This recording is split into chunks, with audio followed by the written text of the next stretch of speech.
know the vibes. We're back for another week of the Hoop Genius podcast presented by NBA 2K22. I am Mo Mutsi. Alongside me, as always, the one, the only three-time NBA champion, real name, no gimmicks. Super agent. Living outside in the sunshine of LA, Mr. BJ Armstrong. B, how you doing? Oh, Mo, it's a pleasure. It's a pleasure. Great to be back. It's that time of the year, Mo. It's that time. It's that time. Hey, Mo. Hey, now we're going to find out who's who and what's what. That's facts. That's right. If you guys weren't aware, the NBA regular season is over. Well, almost over. We're recording this with about half time to go left in some of these games on Sunday night. But by the time you're hearing this, the regular season is in the books. That means the playoffs are here. But before the playoffs get underway, we have the NBA play-in for what I believe is the third straight year. They brought it in the bubble, then they had it last year, and now this year it's here to stay, according to Adam Silver. They love how it's working, and we got some interesting matchups. So what we're going to do today is we're going to break down the two Eastern Conference play-ins, the two Western Conference play-ins, and then tomorrow we're going to break down the other matchups in the playoffs from both sides. So we're going to talk about the 4-5s and the 3-6. But today we're just going to see which of the play-in spots will be filled.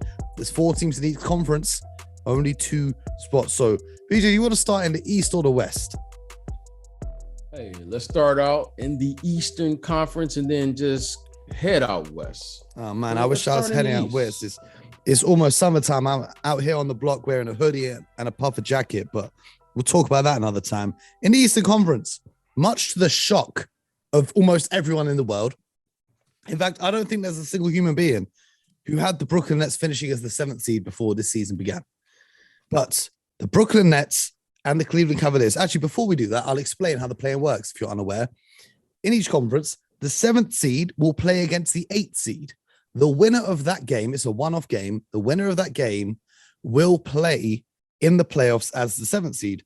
The loser of that game still has a chance to make the playoffs as the 8th seed, and they will play whoever wins the game between the 9th and the 10th seed. So in the East, we've got Brooklyn versus Cleveland. The winner of that is going to be the 7th seed, and then the loser of that will play against the winner of the Hawks and the Hornets, who we'll talk about in a second, and that will become the 8th seed. So Brooklyn versus Cleveland, single elimination game. BJ Armstrong, I think almost everyone in the world is going to be betting on the Brooklyn Nets. But do the Cleveland Cavaliers have a chance of pulling this off? It's just a one-off game. Anything can happen. What are your thoughts? When you're talking about one game, they do. They really do. They have an opportunity to pull this off. And make no doubt about it, especially if Jared Allen is back playing.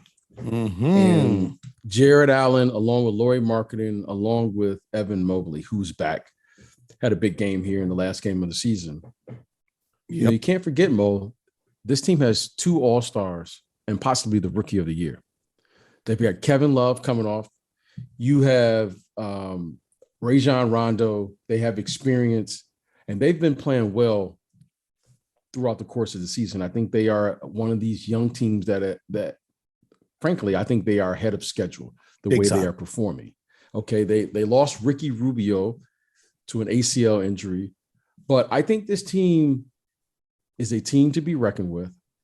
And for one game, Mo, anything is possible. Now, anything is possible. So I'm going to pick Brooklyn, but I'm going to watch this game with a lot of interest, especially if Jared Allen plays. Because Jared Allen has been out injured, if you guys didn't know, for a while with a broken finger, I believe. But he has been warming up before games recently. And I think the Cavs are keeping their cards close to their chest and not giving out any extra information of whether he will play or not. If I am Jared Allen, I would play this game because this could change your entire season. This is the difference between making the playoffs and potentially missing the playoffs. And if you beat the Brooklyn Nets and get in as the 7th seed, that's just a whole nother level of pride, because the Cleveland Cavaliers, I kind of feel bad for them. They were knocking around the 3rd seed, the 4th seed for most of the year. And then all of these injuries came in almost like just after the trade deadline. So all of these injuries happened and they slid down the Eastern Conference at the same time. Boston, Toronto, and the other teams were making their run up the Eastern Conference. So I feel bad for for the Cleveland Cavaliers because they had an amazing season. Darius Garland, every time they played the Nets so far, he's put on 20, 25, 30-point performances. He's clearly a very talented young player. He was an all-star this year. They traded for Karis LeVert, who I think could be an X factor in this game. Because when we look at this matchup, you're right. You know KD's going to bring it, and you know Kyrie's going to bring it. But when you look at the Cavs, you got that little X factor in. Okay, it could be Garland, it could be Mobley, because this is the other part that worries me for Brooklyn. Inside, they only have Andre Drummond. I mean, they've got Nick Claxton, but okay. Evan Mobley, and if Jarrett Allen plays, I think could cause some real havoc for the Brooklyn Nets defense, which isn't the strongest on the interior. You know, Mo, I'm going to say this right now. I'm going to go with the Cleveland Cavaliers. Oh, if Jarrett Allen plays. If Jarrett Allen plays. I might go with them if Jarrett Allen doesn't play. But if Jarrett Allen plays, I'm going with them as well. Defensively, I think, especially with Jarrett Allen back there, Evan Mobley is a rookie. If Evan Mobley was a second-year, third-year player, I would go with Cleveland because of the experience. But this is his first opportunity to play in a playoff-type situation, and you just never know how a young player. But he's capable of having one of those games. He's capable of having one of those games, Mo. And they're playing with house money. There is zero pressure on the Cavaliers. All the pressure in the world is on Kevin Durant and Kyrie Irving in this game. All of the pressure in the world, because they should have been the one seed. And here they are in the play-in. So this is why if Jarrett Allen plays, you have elite rim protection between Jarrett Allen and Evan Mobley. Now, Kevin Durant is going to do Kevin Durant. Let's just pencil in 40. Let's just hope he doesn't get 60. Okay. He's going to go anywhere from 40 now, but Kyrie has to shoot well from the perimeter because he's not going to be able to get to the basket. I mean, he's a great finisher, especially as a smaller player, but he's not going to be able to finish with those big guys. Okay. Especially in the half court. Karis LeVert is going to have some impact. He's going to go 0 for 15, or he might go 10. He's playing with a vengeance, though, yo. This is Brooklyn. That's what I'm saying. Exactly. And Darius Garland is very capable of having a 25 to 30 point game. Now, Kyrie is probably going to go for 35, but Darius Garland is capable of going 25 and 10 versus Kyrie 35 and 6, which it will balance itself out. And if you're saying who's going to the others, I think the advantage is Cleveland. Now, this is a big if, but if Jarrett Allen plays, I just need his 6 fouls if I'm Cleveland. I hear it, though. I hear it. And I know Drummond and these guys aren't going to get enough touches. And defensively, I mean, let me look this up. I got to look this up. How many points did they give up today, Brooklyn? The Brooklyn Nets gave up 120. They gave up 126 points today to the Indiana Pacers. And it wasn't even like they blew them out. It was close down the stretch. Now, if Jarrett Allen plays, to me, that's a game changer. And we ain't even talked about what if Lauri Markkanen just hits like 3 3-pointers, Lauri Markkanen, Rajon. Is he back? Rondo threw the nicest assist today. He might have thrown my favorite assist all season today. So this is what I'm saying. I'm going with Cleveland in a 1-game type situation.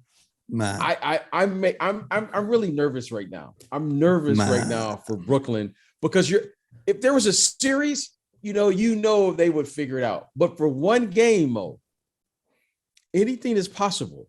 And listen, and this is what when I watch Brooklyn, they're one of those teams. You keep saying they're gonna, this is the game. They'll figure it out. Well, here's the game. Yeah. Here's what you see with Brooklyn. Kevin Durant is going to play 45 to 48 minutes. Yep. He played 40 Kyrie's tonight to beat the Pacers. This is what I'm saying, Mo. And I just think, Mo, at some point, it's going to be too taxing on just one player or two players having to play those level of minutes throughout the course of the playoffs, where you're going to be giving more energy, more effort. The game is going to be played at a higher level.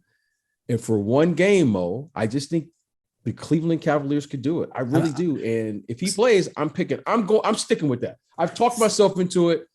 I'm going with the Cavaliers. And Seth Curry missed, a game on Friday. He played through an ankle injury. He missed today's game with the ankle injury. I don't know if that's really as serious as they're making out, or if he's even going to be back. He might miss it. Joe Harris has missed the whole season. He ain't going to be playing. Ben Simmons, they keep putting these reports in the media that he's going to return. I'm not worried whether he plays or not. I don't think that they're going to give him his first game in a year and a half in the playoffs. Game one of the playoffs. Welcome back. Whether he plays or not. And everyone's going to be booing. No, I don't think he's playing. So I think, I'm going to be honest though, I think Brooklyn win this one purely because I think it will be a close game down the stretch. And I just think KD, he can get a shot off over anyone. So KD is going to do KD. KD all they got to do is keep it close. All they got to do is keep it close because KD. But I can see. Listen, this is where if Cleveland is going to win this game, they're going to win this game in the following: they're going to establish rim protection with the first unit, and then the second unit is going to either maintain the lead they already have or increase it. I feel and which is going to force KD and these guys to play through the substitutions. He's going to have to keep KD them out. I just hope Jarrett Allen's keep him out there. I just hope Jarrett Allen's back because that makes it so much more interesting. If he's not back, I think Brooklyn have it. But we go with Jarrett Allen back.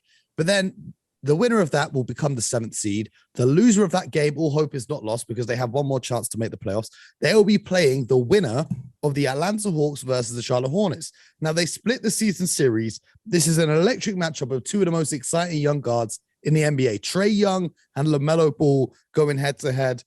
BJ, who you got winning this one?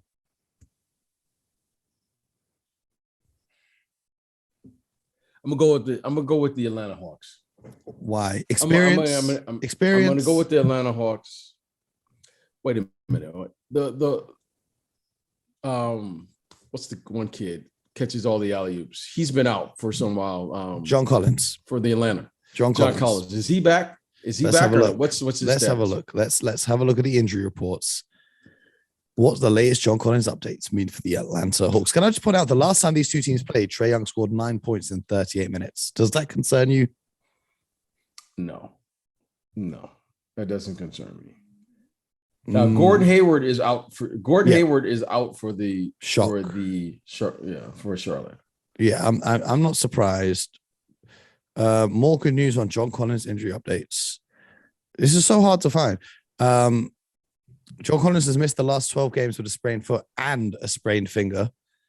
On March the 17th, he found a second medical opinion outside of the organization, which is kind of odd. He's been doing some running and jumping drills. It doesn't say when he's going to be back, though. I don't think he'll be back for this game.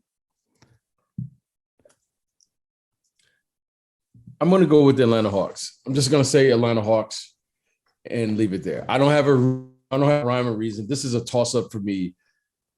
I'm just going to go with the Atlanta Hawks. And I'm going with the Hawks. I mean, I'm just going with the Hawks. I'm just going to stick with it. Okay. I love the explanation. Yes. I think so. The Hawks are going to be at home. They're going to be at home. So for that reason, I could see Atlanta winning it, but I don't think it's going to be easy.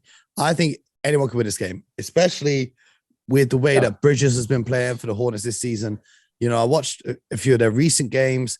I think Trez is an interesting battle down low with Clint Capella because it just puts Clint Capella in, like, he's a great pick and roll defender, but he doesn't often have to guard guys like Trez who are smaller than him and a bit quicker than him. So that just presents, another look. You know what I'm saying? I think that's going to be an interesting matchup. Yeah, I agree with what you're saying. This is a toss-up, but I'm going with Atlanta. Okay. Just going with Atlanta. Okay. I'm going to make it interesting because we split the last one. I'm going to make it interesting on this one too.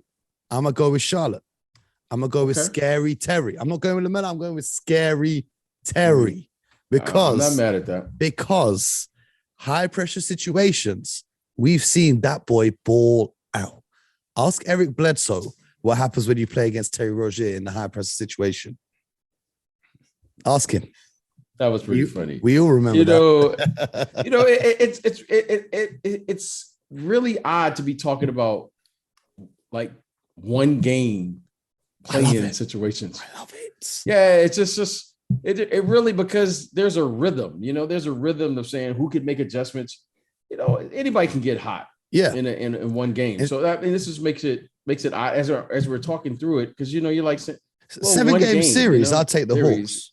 I'll take the Hawks any day of the week in the 7-game series. But in a one-off game, man, I don't know. I just love the Hornets. I love LaMelo Ball, Scary Terry. Right. I agree. Miles Bridges, by the way, the best rapper in the NBA. That's the conversation we're going to have in the summer. Come on, Mo. That's the conversation we're having in the summer. Mo. No. You got to put up. You got to put out some projects. You got to put out some projects now. He's putting out bars.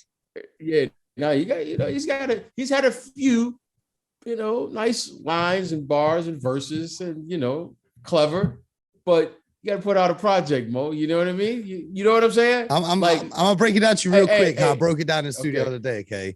Okay, let's break it down. No one is getting lit listening to Damian Lillard, but if we're getting lit and I put on some of the Miles Bridges, you can't even tell that's an NBA player rapping. It's just a vibe. You can't tell. No, what you mean you can't tell? It sounds like all the other new rappers, man. Well, I don't know.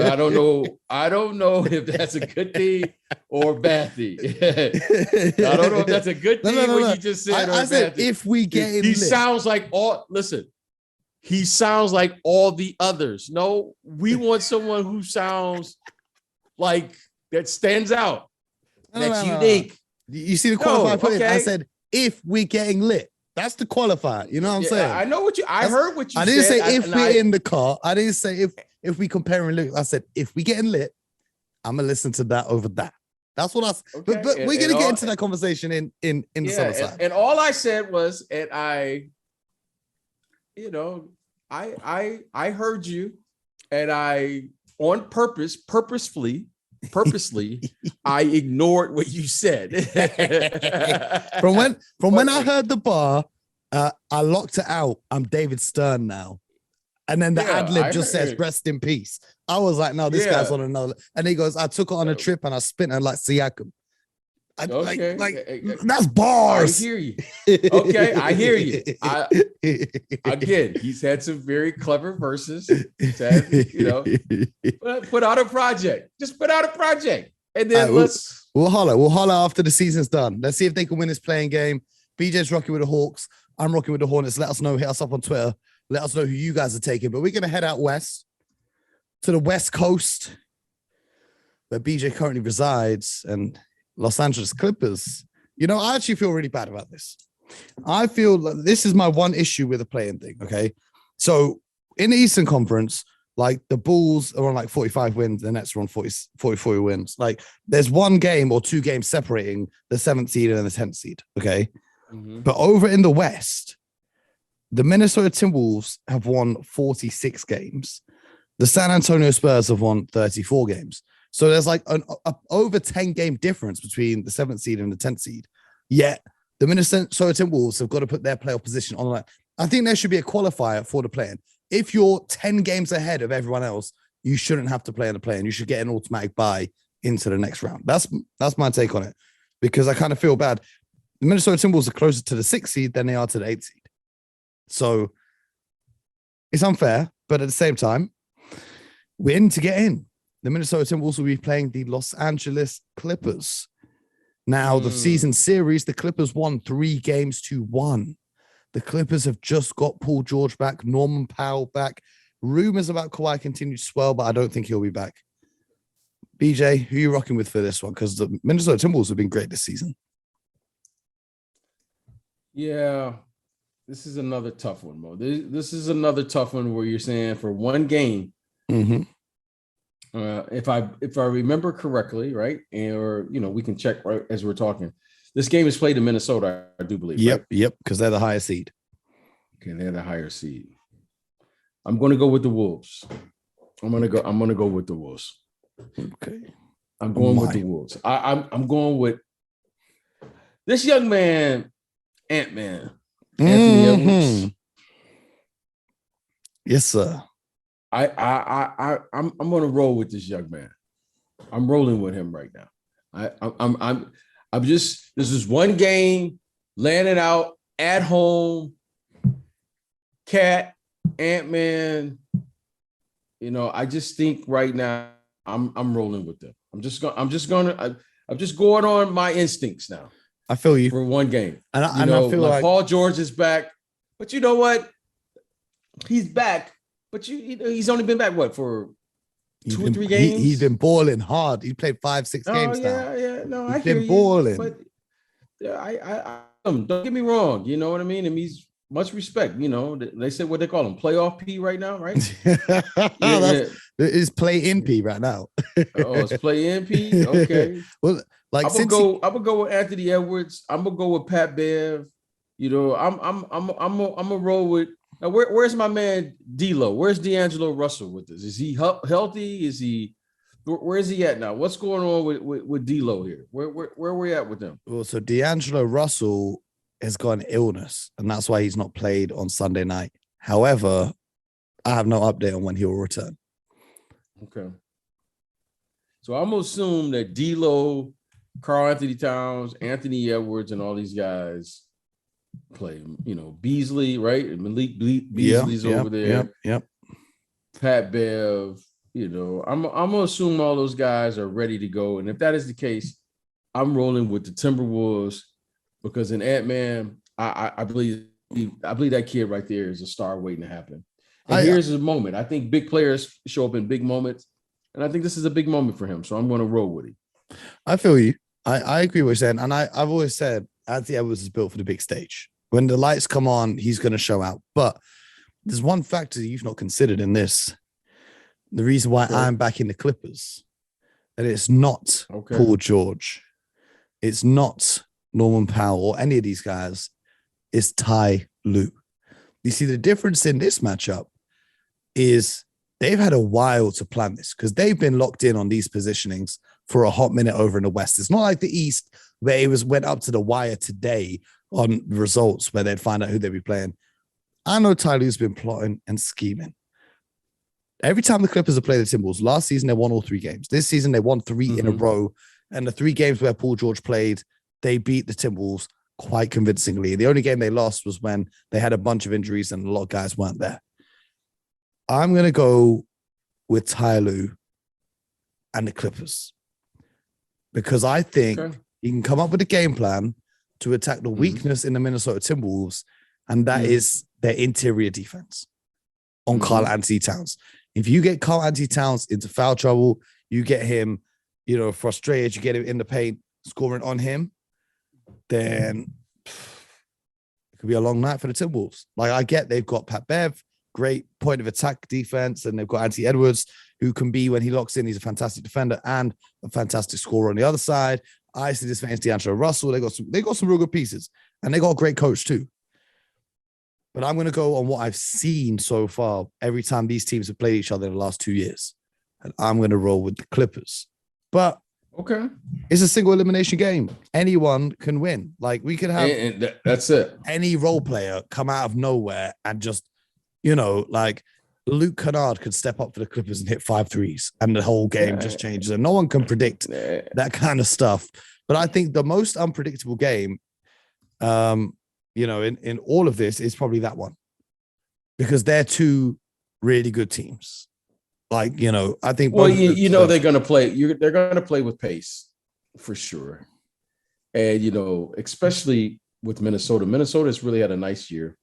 Karl Anthony Towns is without question a stretch 5, probably the best at stretching the floor as a 5-man. So, the game is going to be scattered a little bit and it's going to be up and down. Now, if the game favors their pace, when I say their pace, talking about the Timberwolves, it's not like the Clippers will try to slow it down. They can also play at that pace, right? So I think it's going to be a good game. I just think Ant-Man here is a moment. He always shows up. I just think he's going to show up. I think he's going to show up. He could stamp himself because it feels like, to me, as great as the Timberwolves have been this season, people will leave him out of these young player discussions. When they talk about, which young player would you rather have? I feel he gets a little overlooked, maybe even a little bit disrespected in some of these conversations. I just feel this is his moment. I think this is a moment where he can score 35 and 40 in a game and be like, okay, I'm here. I would love it. I just think I think he is that. I think those two teams, both the Minnesota and the Clippers, will probably advance. I think they will both advance, right? But I'm going to pick Minnesota in this game. Now, the final playing game, whoever wins out of Timberwolves and the Clippers, they get the 7th seed, and the 8th seed will be between the loser of that game and the winner of this game. This game being the San Antonio Spurs and the New Orleans Pelicans. Now, the Spurs were supposed to be tanking this season, but thanks to a certain team who wears yellow jerseys and pretend that they're gold being so useless, the Spurs have found their way into the play-in. Shout out to Greg Popovich once again, defeating his arch nemesis in Los Angeles and getting his team into the play-ins ahead of them. They've been on a nice little run. They've got some solid pieces. DeJounte Murray is an all-star. And having said all of that, the New Orleans Pelicans, since the trade of CJ McCollum, have looked like a brand new team playing with a brand new, identity this season. They got a new head coach. I believe that's your boy from Detroit coaching those boys in New Orleans. Yeah. What up, though? What up, though? You know how we do Mr. it. Willie Green. Willie Green. Congratulations. Brandon Ingram, one of my favorite players to watch. I love his game. They got CJ McCollum, Herb Jones, one of the most impactful. I didn't say the best, but one of the most impactful rookies. They've got Juan Toscano-Anderson. Do you know what's funny about Juan Toscano-Anderson, BJ? I was playing pickup the other night, and a kid tries to copy. You see that thing he does where he crouches down when the other team's inbounding the ball and then runs up behind him. Bro, is that your new go-to? I'm way too big to do that. You hear my footsteps about 20 meters before I get to the ball. I can't do that. But some kid was trying to do that when I was playing pickup the other night. It was hilarious. I was like, yo, Grand Theft Toscano. That's funny. But, the Pelicans have been playing nicely. But having said that, okay, the Spurs won the regular season series 3-1. The last time they played was March 26th. The Spurs won that game. Keldon Johnson had a big game. Even though CJ McCollum dropped 32, the Spurs came away with a win. And I think the Spurs the other night, for the first time on game 81 of an 82-game season, they had their starting lineup healthy for the first time all year. The Spurs? Yes. Wow. So, okay. Who are you going with on this one? I think common sense dictates the Pelicans, but Greg Popovich. Yeah, I'm going with New Orleans. I'm going with New Orleans. They're playing, I believe, at home. Yep. I think they have, Brandon Ingram, CJ McCullough has been terrific. Valanciunas. I'm going with the home team here. I'm picking them to win that game. I agree.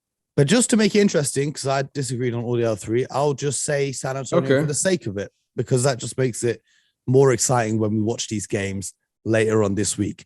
I can't really make a case why I think the Spurs will win, other than them winning the 3 games against New Orleans so far this season. And Greg Popovich has been in these kind of situations before, whereas I think a lot of the Pelicans haven't. But I love the Pelicans, man. JV, I think one of the most underrated players, and I just want to see Zion back on the court. If there's any way that he could return for the playoffs, man, I would love it more than anything. I don't think he does.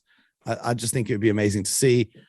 But regardless, BJ, do you know the best part about all this playing stuff is? Talk to me. It doesn't end there. Because after those 4 games have taken place, then we have 2 more games to fire out for the 8th seed. And we're going to discuss them later in the week when we know who's going to be playing. We're going to be discussing all of the other matchups. So you guys need to be locked in with us, because the play-in is here. The playoffs are almost here. Mo and BJ are here. You're here. It's the Hoop Genius podcast. We're going to be bringing you everything you need to know every morning throughout the NBA playoffs. So make sure you're subscribed. If you haven't yet, hit subscribe, hit the notification bell, because you don't want to be missing a single episode. Everything you need to know is right here. BJ, congratulations on getting through this regular season. It's been quite the marathon.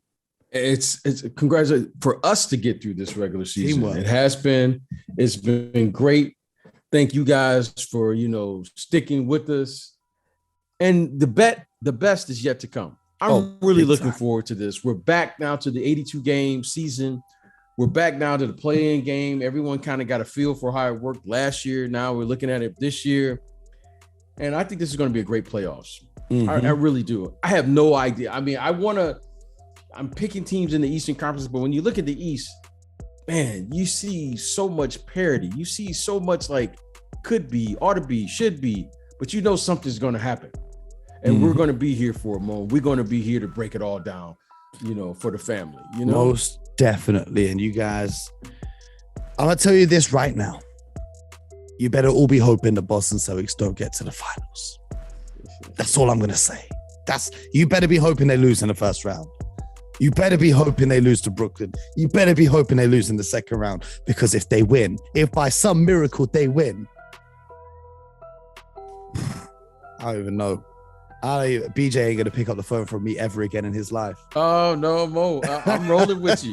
But you know what? If they don't win, which is probably more likely, pick up that phone too. Hey, I'll be here. I'll be here. Okay, that's it. That's all. At the start of the season, okay, I picked Brooklyn to come out of the East. So for me, the first round is win-win, because either my team wins or my agenda furthers. So when I do these picks, BJ, it's always a win-win for me. Like the Lakers, I picked them to come out of the West. Either my prediction's right or they fell miserably and I watched the Lakers crumble. I love it. This season has been fantastic. It's going to get even better. The playoffs are here. Stay locked in with us. Hopefully one day BJ's Detroit Pistons will be able to join these conversations in the playoffs, but that's a conversation for another day. And until next time, my peoples, get buckets.